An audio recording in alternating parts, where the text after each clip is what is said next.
खाना लाई हूँ। खाना? अरे तुम कमाल की लड़की हो, जब पहले मांगा था तो बोला नहीं मिलेगा, लंगर में जाकर खा लो, और अब ये थाली ले आई। तुम चीज क्या हो? मैं जो हूँ तो हूँ, मेरी छोड़ो। मैं कहती कुछ और हूँ और करती कुछ और। तुम्हारा नाम क्या है? छाया, बड़ी माँ की। तुम कब से यहाँ हो? बचपन से। कहा तो था मैंने आपसे कि बड़ी माँ ने मुझे पाल पोस कर बड़ा किया है। तुम्हारे घर में और कौन कौन है? भैया है, भाभी है। वो भी यहाँ रहते हैं? नहीं, वो तो नीचे बस्ती में रहते हैं। तुम जाती हो मिलने? क्यों नहीं जाती, जरूर जाती हूँ। साल में 6 बार, हर तीज त्योहार पे, चाहे नवरात्रि हो, शिवरात्रि हो, होली हो, राखी हो। राखी? अभी तो गई थी राखी के दिन। मिठाई कौन खिलाएगा?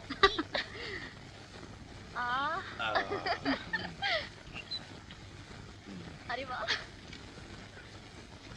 और ये चुनरी हमारी रानी बहना के लिए।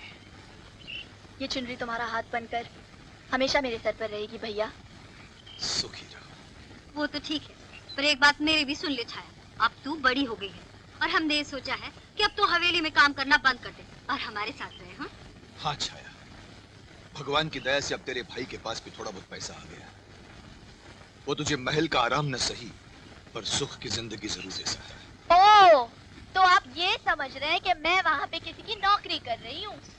इस गलत फहमी में मत पड़ना। मैं तो वहाँ राज कर रही हूँ, राज। बड़ी माँ तो मेरे बगैर एक पल भी नहीं रह सकती। वो तो मुझे आने ही नहीं देंगी। और फिर मैं भी क्यों आऊँ?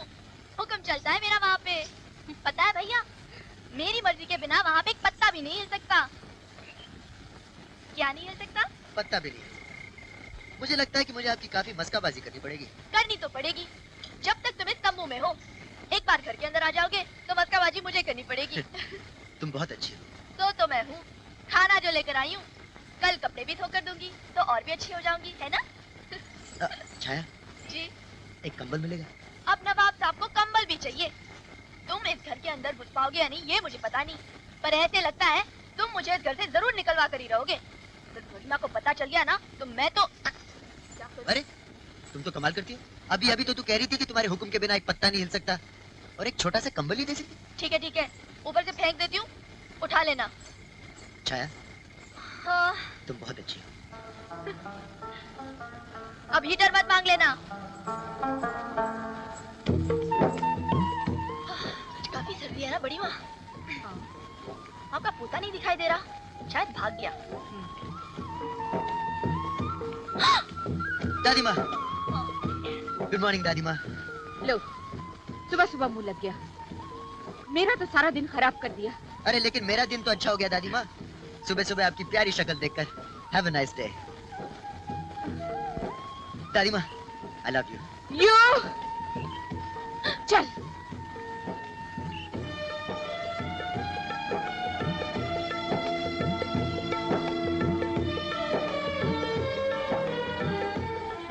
बड़ी माँ, प्रसाद तो लेते जाइए। प्रसाद? शिव जी के मंदिर का है, आपके पोते ने दिया है। वो देखिए। ना ना दादी माँ, इसे फेंकेगा मत, भगवान जी का दिया हुआ प्रसाद है। ये प्रसाद तुमने उससे लिया ही क्यों? अब भगवान के प्रसाद को मैं भला कैसे ना कहती। अब खा लीजिए ना बड़ी माँ, भगवान का ही तो है।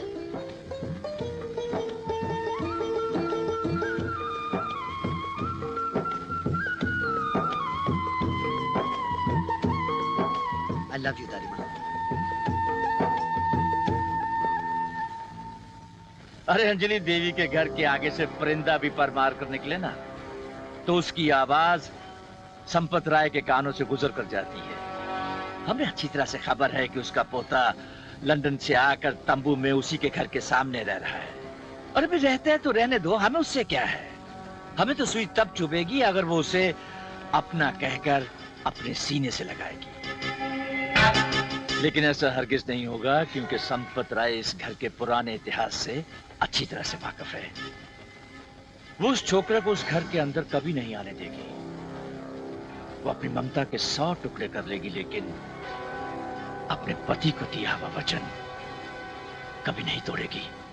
पिछले 2 दिन से ठंड कुछ ज्यादा ही है। हाँ, ठंड तो ज्यादा है, लेकिन हमें क्या, हमारे पास तो 2-2 कंबल है, हीटर है। हाल तो उसका बुरा हो रहा होगा जो बाहर तंबू में सोया हुआ है।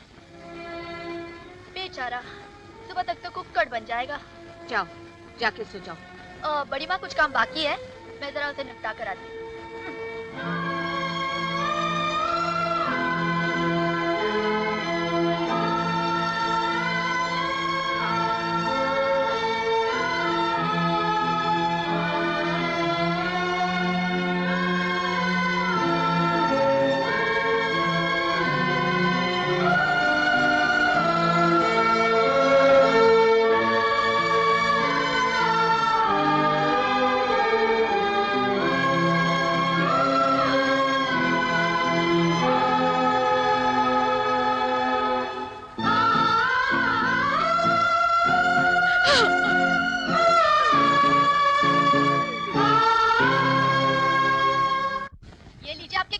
Thank you. अगर बड़ी माँ को पता चल गया कि ये सब काम मैं आपके लिए कर रही हूँ, तब तो गई मेरी नौकरी और साथ में गए मेरे ठाट वाट भी।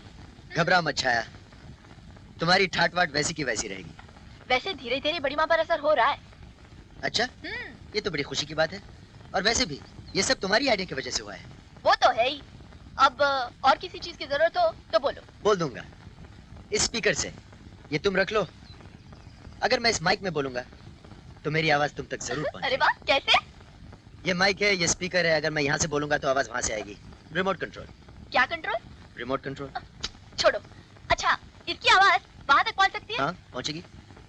तो फिर एक आइडिया है, हम इसे बड़ी माँ के कमरे में छुपा देते हैं। दादी माँ के कमरे में? हाँ। क्यों?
दादी माँ, दादी माँ, दादी माँ, दादी माँ, मैं जानता हूँ कि आप मुझसे नाराज हैं।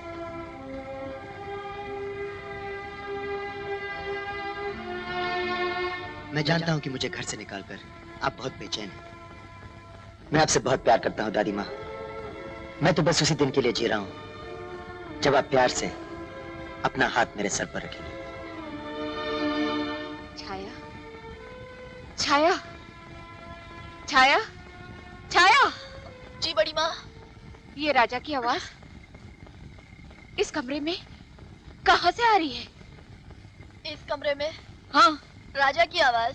हाँ। बड़ी माँ, आपको भ्रम हुआ है, वो तो बाहर सो रहा है। लेकिन अभी अभी मैंने दादी माँ सुना। क्या?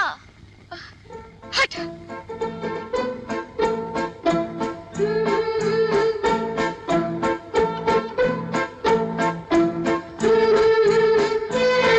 दादी माँ, एक दिन आप खुद मुझे सीने से लगाएंगी। छाया सुना।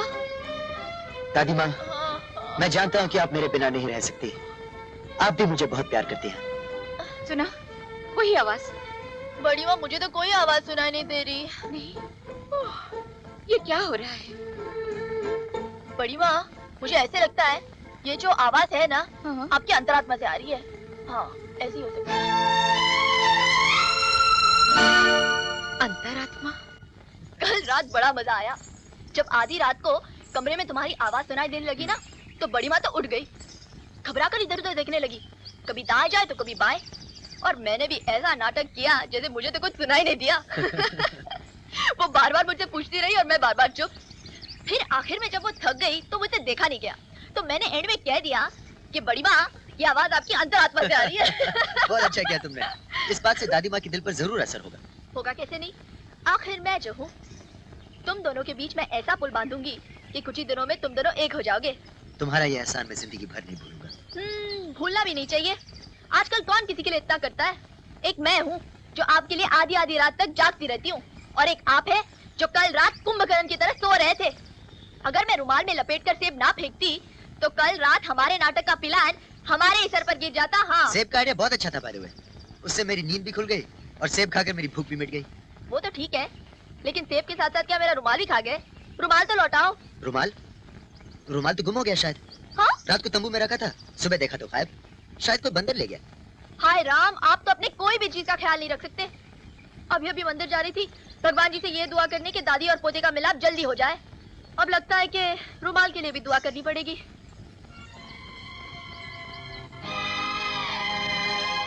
ये रुमाल तेरी पहली निशानी अच्छा है। ये मेरे दिल के इतना करीब रहेगा जितना तेरा ख्याल।